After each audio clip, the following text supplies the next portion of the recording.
Sejumlah aturan pembatasan dan pengendalian mobilitas masyarakat pada malam tahun baru diberlakukan di sejumlah wilayah. Bagaimana pengawasan yang dilakukan oleh pihak polisian?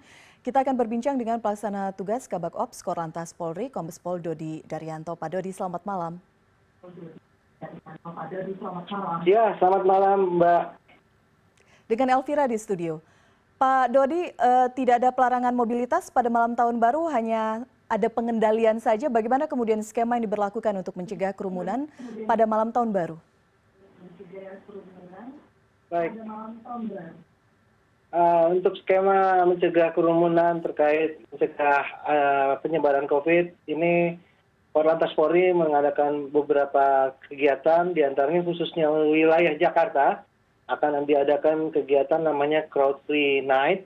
Itu ada penutupan beberapa ruas jalan yang kemudian untuk masyarakat dihimbau untuk tetap berada di rumah dan tidak melakukan perjalanan.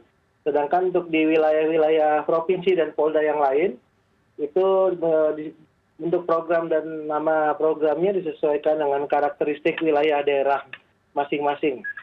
Namun intinya tetap ada kegiatan pembatasan-pembatasan untuk mengurangi ruang gerak masyarakat atau mobilitas masyarakat. Oke, untuk Jakarta sendiri ruas jalan mana saja, Pak Dodi?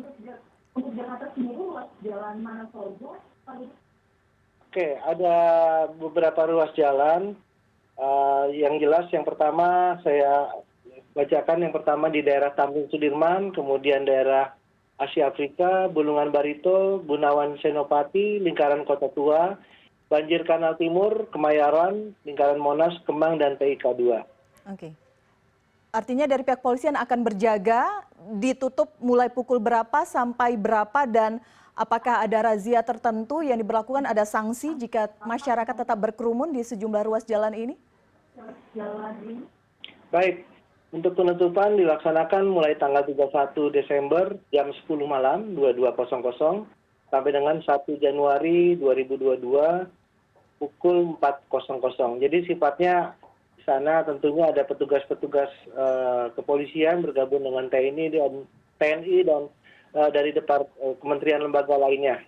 Sifatnya mereka akan standby di sana, bukan melaksanakan razia, tapi ruas jalan tersebut benar-benar ditutup total. Namun demikian, untuk masyarakat atau penghuni hotel yang kebetulan tempatnya di lokasi yang saya sebutkan tadi, termasuk kendaraan emergensi seperti ambulan, pihak kepolisian dan lain-lain, tetap dapat melintasi jalan tersebut. Jadi ada pengecualian terhadap penutupan jalan tersebut.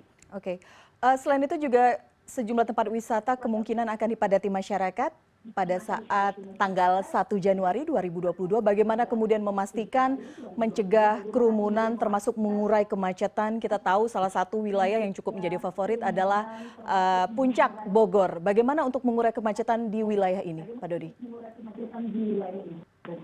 Baik, untuk mengurai kepadatan di wilayah Puncak, karena seperti sebelumnya sudah kami sampaikan, seluruh kawasan wisata di Indonesia, termasuk tentunya kawasan Puncak, itu dapat diterapkan cara bertindak melalui ganjil genap.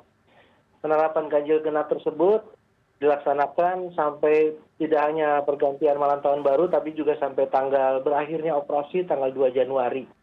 Dan untuk penegakan hukum di sana, kami juga sudah menurunkan kendaraan etle mobile, sehingga semua kendaraan yang melanggar terkait ketentuan ganjil genap tersebut dapat dilakukan penindakan secara elektronik. Jadi kendaraan-kendaraan khusus itu yang melakukan perekaman secara artificial intelligence.